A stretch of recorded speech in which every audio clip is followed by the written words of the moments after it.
Okay, welcome back. So we're going through October, November 2020, question paper 11. Okay, so we start at the bottom. Quite a difficult question to start actually.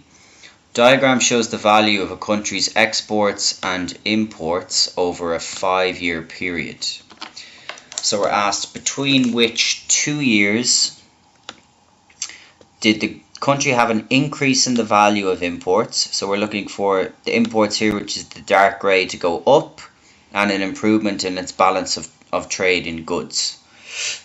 Okay, so first of all, let's check off and see, do the imports go up? So we can see that between year 4 and year 5 they go down, so we know that it can't be D. 3 and 4 they go up, yeah. 2 and 3 they go up, yeah. And 1 and 2 they go up. And an improvement in its balance of trade. So when we mean an improvement in their balance of trade, we're talking about the value of the exports versus the value of the imports. Okay, and we're basically just calculate that value to see what improvement they've had. So if we do year 1 here, let's say that's +5. Okay. Year 2, we can estimate +2. Okay, we'll say 20 million exports, 18 million imports. Year 3,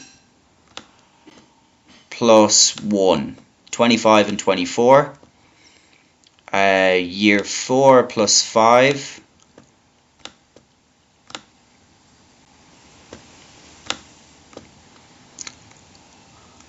And year 5 we know we can ignore. Okay, so between years 3 and 4, what have we had? We've had a net increase of +6. Alright, so our improvement in the balance of trade and goods and services would have improved by 6 million. Between years 2 and years 3, we would have had an improvement of +3.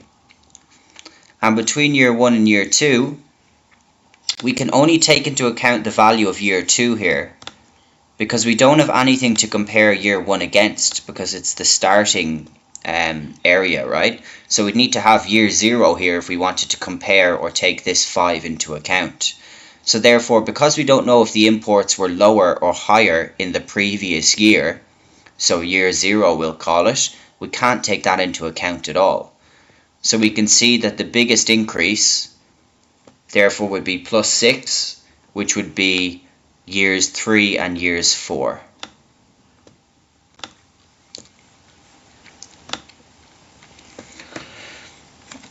Okay, question 29. This question comes up so often, and all we need to know is the components on the current account balance of payments to get this question correct. So, balance of payments or current account is made up of balance of trade in goods, balance of trade in services, primary income, and secondary income. Okay, so they've actually given us net services here, so we don't need to take away our exports from our imports. Well, the first thing we do is we find our balance of trade in goods. And how do we do that? The other way around. Exports minus imports, which will leave us -4 billion. Okay, we need to then add this 5 billion, because that is our net figure, so that will leave us with +1. And then we need to, in this case, because they're negative figures, take away primary income and secondary income. So -16 plus 1 gives us -15 billion.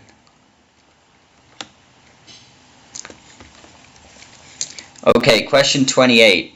What is meant by a depreciation in the foreign exchange rate? Okay, so this one won't take too long. You just need to learn your definition of depreciation, appreciation. Depreciation is where value of the country's currency falls on the international exchange market. So the value of our currency goes down against other currencies. Okay. Government intervening to reduce the exchange rate, that's a fixed exchange, okay, not a fluctuating one. If we have a depreciation, it tells us that we've got a floating exchange, not a fixed exchange. So when the value of the currency falls in a fixed exchange, we call it a devaluation. And the rate of change for exports and for inflation, they are not accounted for in foreign exchange rates, just depreciation and appreciation. Okay, question 27. A government is faced with an unwanted deficit on the current account on its balance of payments. What action is most likely to reduce the deficit? So the first thing we need to do is we need to try and find out what is going to improve a deficit. And what's going to improve a deficit is exports up or imports down. Okay? Because to improve a deficit, we need to start exporting more and generating more export revenue and having less imports. Because the difference between those two is what will reduce our deficit. So, raising government spending on welfare benefits has nothing to do with exports or imports. Okay, so we can ignore that. Reducing income tax, what's that going to do?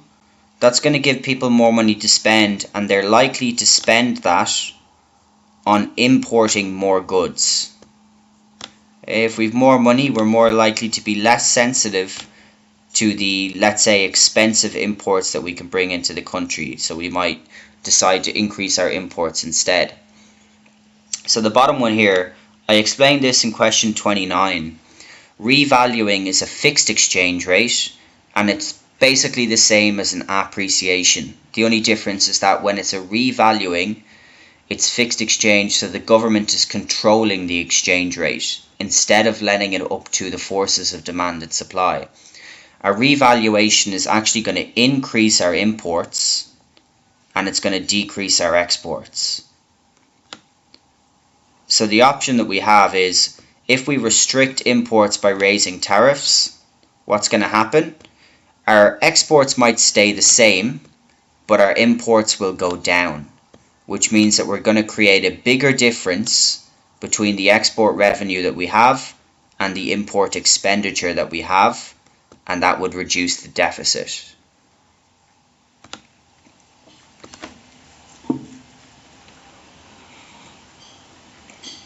Okay, question 26. Table shows the percentage employment in the primary, secondary and service sectors, which is our tertiary sector, in 4 countries. Which country is likely to be the most developed? Okay, so we're looking for the richest country, and this is really easy, right? The less developed the country, the more they have in the primary sector.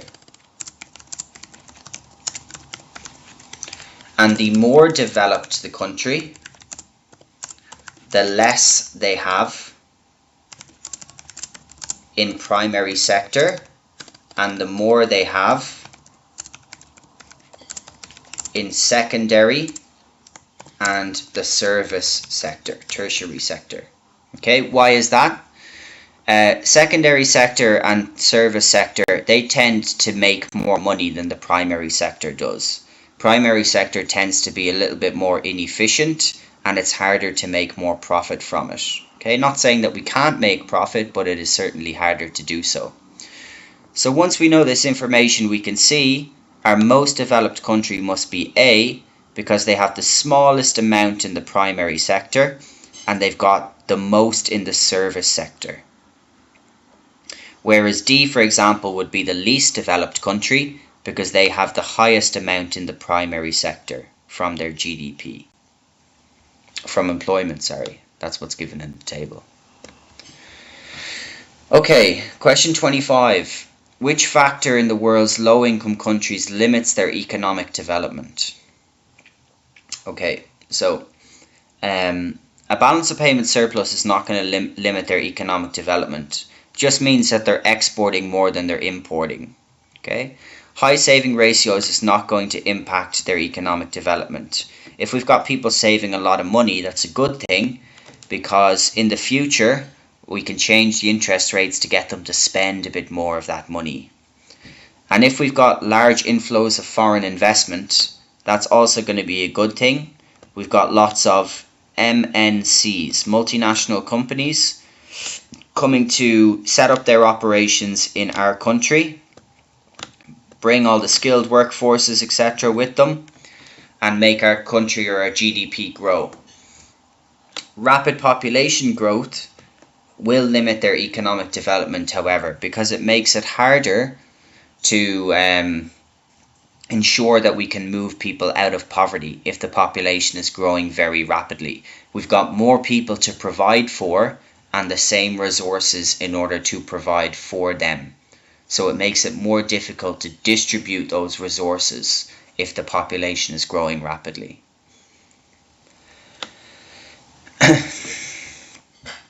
Okay, 24. A low-income country experiences extreme poverty in its rural areas. What is a possible cause of this? Okay, development of better irrigation techniques would actually eradicate extreme poverty. It would make it easier for people to live. There'd be less flooding, etc. International food aid, again, if we're getting more international food aid to the low-income country from the US, for example, that's going to try and reduce extreme poverty. We'll be giving them the basic necessities. So we're left with C and D. And if we have higher prices for agricultural produce, what does that mean? These people who are in rural areas, we've just discussed in the questions below, a low-income country is likely to have more people in the primary sector. So higher prices for agricultural produce would actually be a good thing, because it means that those farmers are going to be increasing their income if they can sell at higher prices. So that would again help to reduce poverty.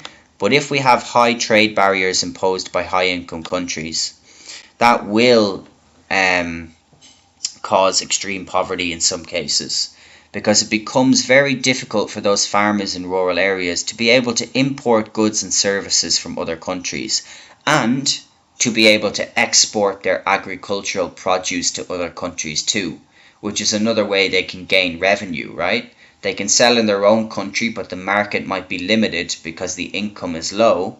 So another option for them is to export to other countries, but if that's blocked by barriers from the high-income countries, their potential revenue or potential profits will be decreased, and that's more likely to make them experience poverty.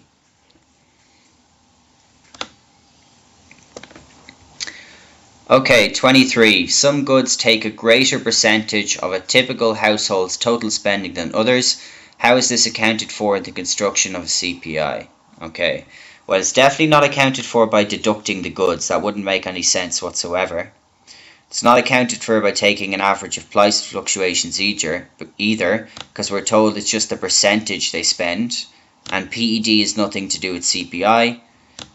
It's accounted for by giving them a weight. So if we have one household, imagine we've got two households in a country. One household spends 50% of their income on food because they're a poor family. A rich household spends 20% of their income on food because they're a rich family. So what we do when we're constructing CPI is we're going to take those two percentages together and we're going to give it a weight of 35% for the country, which is halfway between the high income and the low income household. And that allows us to get an average representation for everybody in the country of exactly how those prices are influencing their cost of living on average.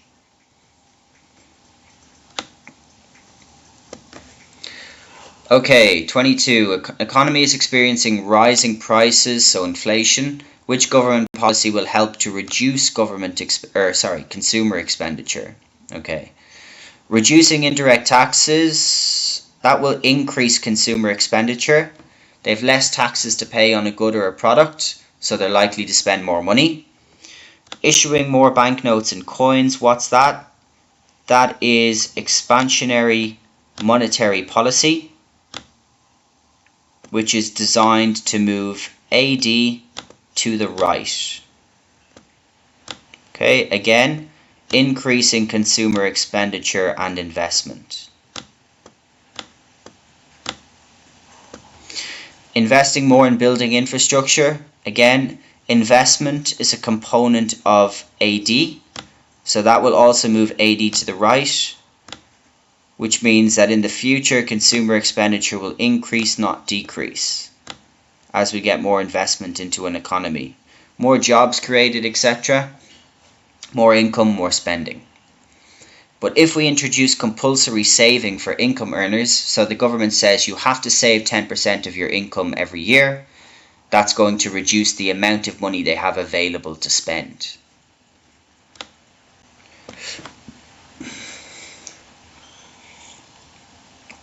Okay, in 2016, Romania had an increase in its real GDP of 4.8%. What does this mean about the Romanian economy? So it's real GDP, so remember we've adjusted for inflation. So it does not indicate living standards. Real GDP will increase living standards in general, but we're not sure if it's going to increase by a specific percentage the same as real GDP. It could increase by 1%, it could increase by 10%, even though the two of them have a correlation, which means that a positive movement in the direction of one will lead to a positive movement in the direction of the other. They're not going to match up exactly with their percentage changes. The same with consumer income. National income living standards both go up if real GDP goes up, but we can't be sure they're going to increase by the exact same percentage as real GDP. So D is wrong because real GDP does not account just for manufactured goods. It accounts for all of the goods and services in an economy, and real GDP means that we've adjusted for inflation, so that we've increased after inflation 4.8% of all goods and services. Okay, 20. Some governments in the European Union are trying to reduce unemployment. What should achieve this? So what we need to do here is we need to find out which one of these is going to move AD to the right. Because what we just discussed in the previous question is if AD goes to the right, national income, employment and living standards will all increase. Imports of goods, remember X minus M is a component of AD. Imports of goods will cause AD to go to the left, which may actually increase unemployment. Increasing interest rates will also cause AD to go to the left. It's a contractionary monetary policy. Taxation of firms is a contractionary fiscal policy, and it will move AD to the left too, decreasing investment. Public sector spending is essentially government spending, right? And remember, government spending, or G, is another one of our components in AD. If we increase government spending, AD will shift to the right, which may allow us to increase our real GDP, our employment, our national income, and our living standards. Question 19. The diagram shows how a government policy influences the market for biofuel crops. Okay, according to the diagram, what policy does this government use and what effect does it have on the market? Okay, so we can see what's happening here. We're shifting to the right. Okay, and we've got two options down below. When we shift to the right, that's a subsidy, which decreases the price of the product and increases the quantity that's supplied. A tax would be if we were shifting to the left. An increase in the price of a product would be caused by a tax, and we'd have a decrease in the quantity supplied. So here we can see that B is wrong because the quantity supplied is not lower. If I just mark it in here, we can see that the price goes down, but the quantity supplied will actually increase, right? We're moving to the right. So A is our correct answer here.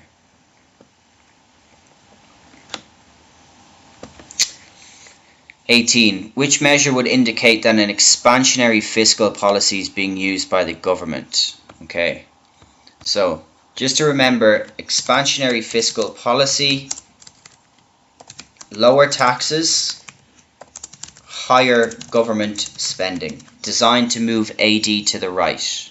Okay, therefore, if we cut government spending, that is not an expansionary fiscal policy, that is a contractionary fiscal policy designed to move AD to the left.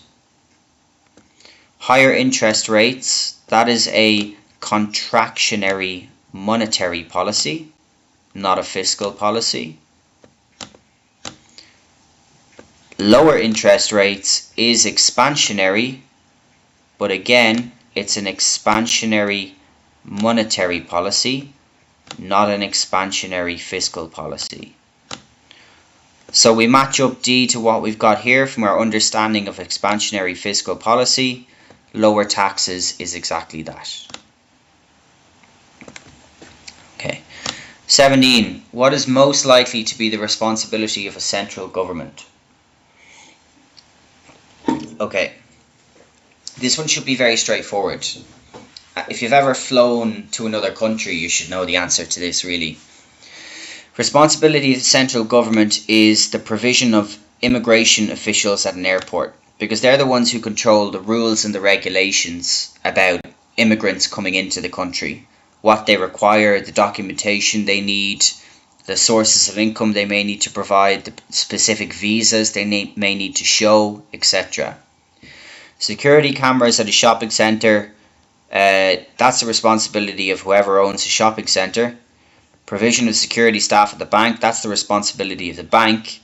And the provision of ticket inspectors on a train, that's the responsibility of the organisation that looks after the trains. What are two aims that a government normally pursues when managing the performance of a whole economy? Okay. So first of all, for D, they don't try to protect the environment and to reduce interest rates, right? Reducing the interest rates is not something they'll pursue when they're managing the performance. It's a tool they will use. It is not an aim that they have. So if they have an aim of, for example, economic growth, the tool that they will use is reducing interest rates, but it's not the aim they have. The aim is economic growth. To give everyone equal incomes and increase government revenue. Okay. Remember, when it comes to equal incomes, their aim is to have a more even distribution of wealth, not to have everybody earning the same income. And to increase government revenue, they may have an aim of having budget stability, where government revenue is equal to government expenditure. But again, everyone equal incomes, that's wrong. They just want a more even distribution. And to ensure that no one is unemployed and to reduce exports, again, they do try and get full employment. That is a macroeconomic aim. But to reduce exports, that's just a tool they would use to achieve one of their aims. So for example, if they have very high inflation, their aim may be to reduce inflation, and they may reduce their level of exports in order to do that, to move AD to the left. So correct answer here is to encourage an increase in production. What's that going to do? That's going to increase their output and hopefully generate some economic growth for them, and to prevent high inflation. So just like I was talking about, B and D, the interest rates and the exports, might be tools that are used to stop this, and that's exactly what their aim is. Their aim is to stop the inflation. The tools they use are numerous. Okay, what would cause internal diseconomies of scale for a firm? Fall in demand, that's an external factor, right? That's not an internal. Remember, internal is within the business's control, okay?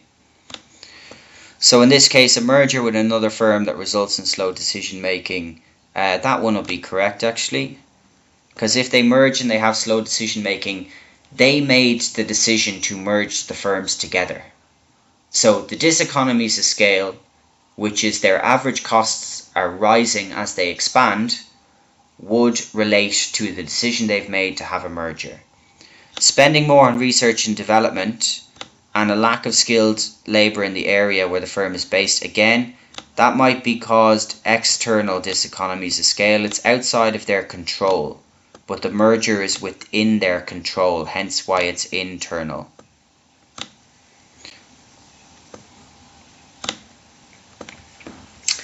(14) When is it most likely that the demand for labour in an industry increases? Okay. When the level of wages paid in the industry increases, that will reduce the demand for labour and increase the supply of labour. Remember, demand is linked to what the employers are looking for. The employers are going to be demanding less labour if it's now more expensive to employ them. When the level of qualifications needed to work in the industry decreases, again, that's likely to decrease the demand. And when the level of immigration into the country increases, that's going to affect the supply, not the demand of labour, right? But when the demand for an industry's product increases, they're going to demand more labour, the employer that is, in order to be able to produce more products that they can sell. Okay, 13.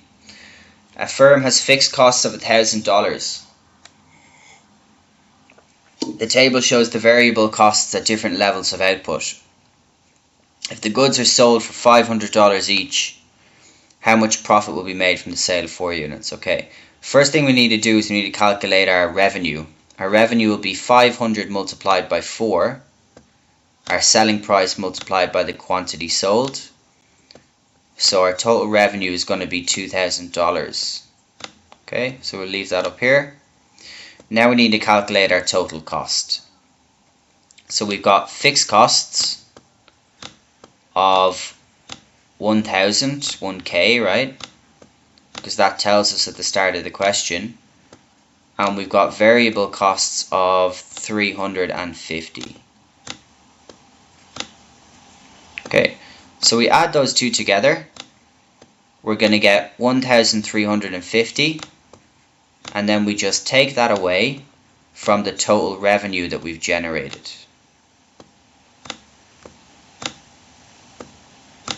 What are we going to be left with? $650 is our profit, our revenue minus our total costs.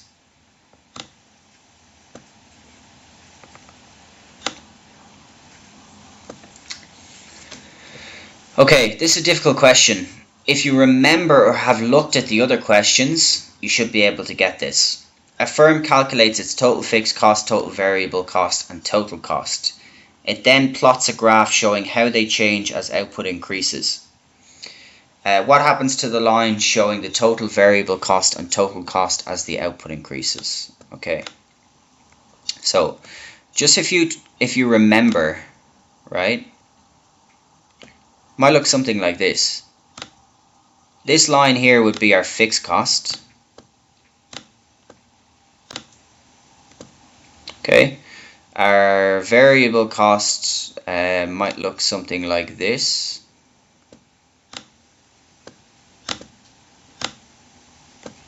And our total cost might look something like this. Okay, now what happens as output increases? They remain a constant distance apart, if you remember the other diagrams that were shown. And why do they remain a constant distance apart? Because no matter how much the variable costs increase or decrease, the gap between total cost and variable cost is always going to be the fixed cost. And that remains the same, right? Hence the reason why our variable cost starts at 0 units of output, but our total cost starts from our fixed cost. So all this area between total cost and variable cost is essentially the value of our fixed cost. And no matter if our variable cost goes up or goes down as our output increases, the fixed cost will remain the same, so the gap between the two of them will always remain the same also.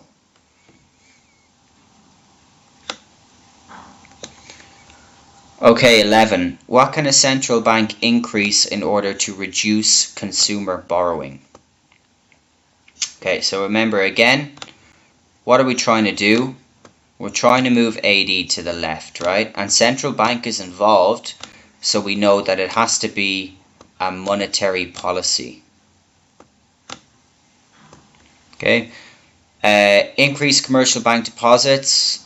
No. Increase government spending? That's fiscal policy. Increasing the exchange rate or increasing the rate of interest. So if we increase the exchange rate, what happens? We have an appreciation, but the central bank doesn't control that. Okay, the central bank does control the rate of interest. Remember, governments are the ones who will either revalue or devalue the currency, not the central bank.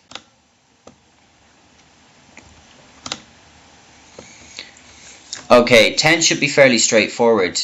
Table shows how household spending changes with income.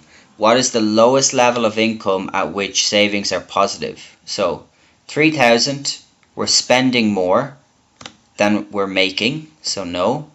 3,300, we're still spending more than we're making.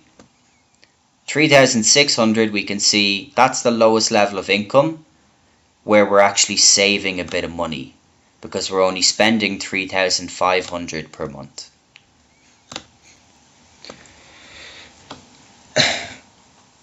Why do women on average earn less than men?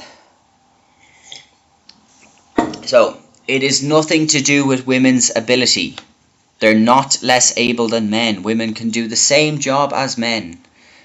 They are eligible for government jobs, okay? And they do work as hard as men, despite what some men may tell you. They do face discrimination in the workplace, hence the reason why sometimes they earn less than men. Okay, very straightforward, that one. A German car manufacturer builds a factory in India. A group of Indian workers at the factory join a trade union. What would this trade union be expected to do for the workers? Okay, so if we don't remember what a trade union is an organization of workers who come together to try and get better conditions and better pay for themselves, right? Now for A, encouraging the workers to bargain individually with the employer. Bargaining with the employer is something they'll do, but they don't bargain individually. They have a process that's called collective bargaining. Okay, and that's where they'll bargain together to try and get, for example, an increase across the whole business for everybody. So it's called collective bargaining that they'll engage in. They're not going to be involved with the government, they only get involved with the firm. Okay, so they will not get involved with tariffs, and they will not put forward advertising campaigns. That will be the responsibility of the firm themselves. They will, however, protect the workers against unfair dismissal by the employer.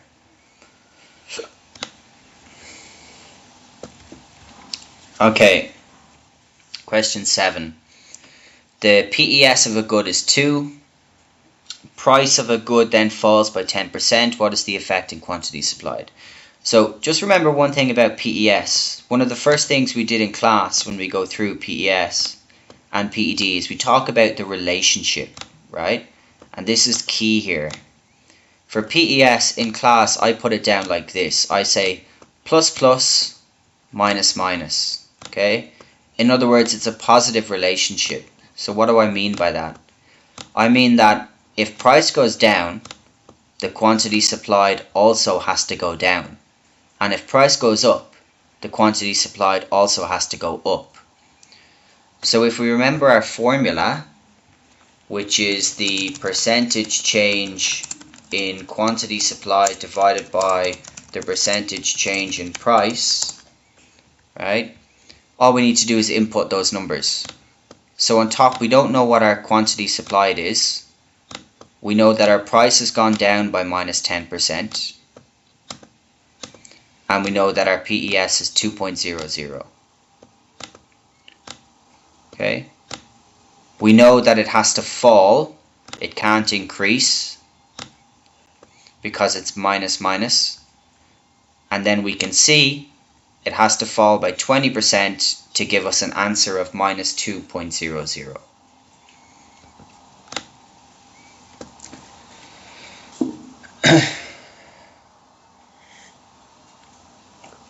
Okay, question 6. The diagram shows a shift in the supply curve for cars in China from S1 to S2.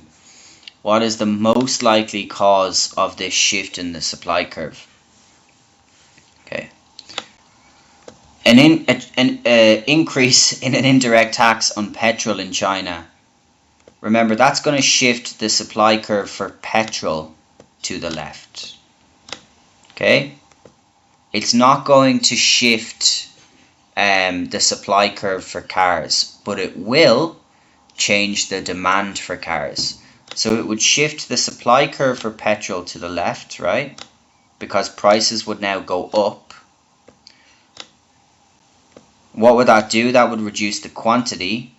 And in a petrol, or an effect on petrol, is also, it's a complement of cars, right?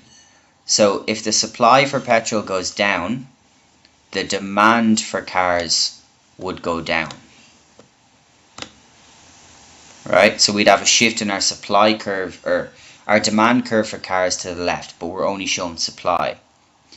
Increase in the price, no. Remember, an increase in the price causes an extension or a contraction, not a shift.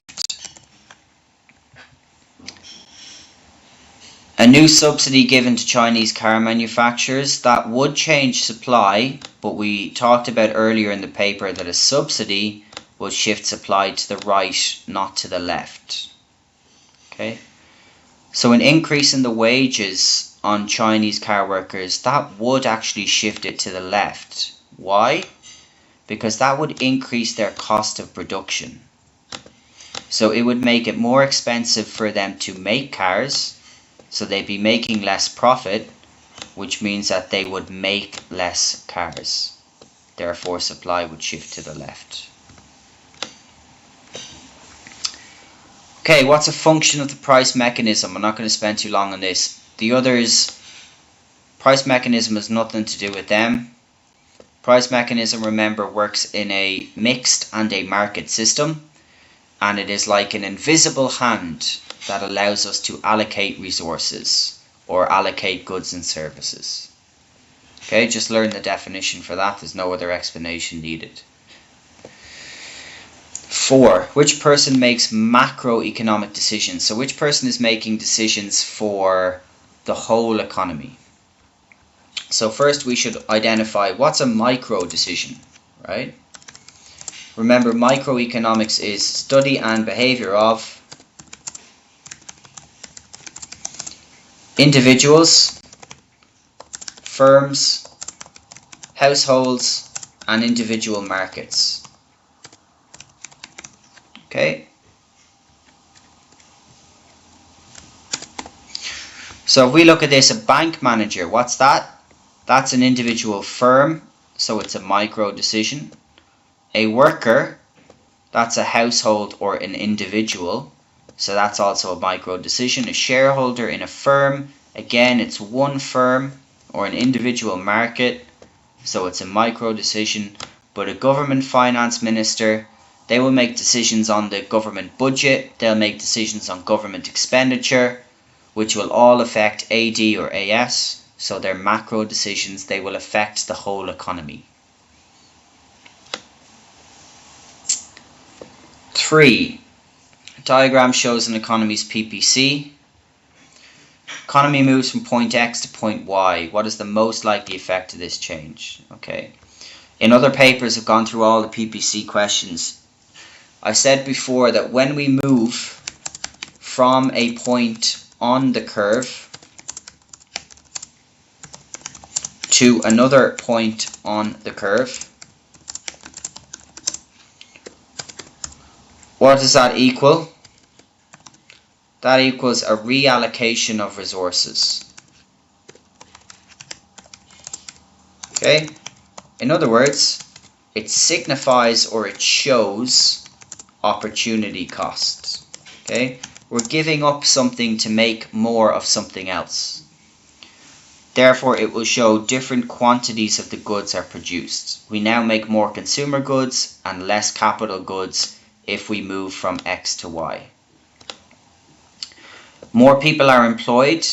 That would be a movement from inside the curve to on the curve, because we would have more people working.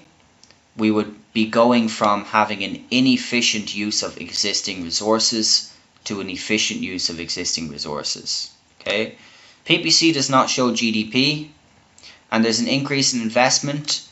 That would be an increase in the quantity and or quality of resources, so that would be shown by a shift, which we haven't got. We've got a movement along the curve.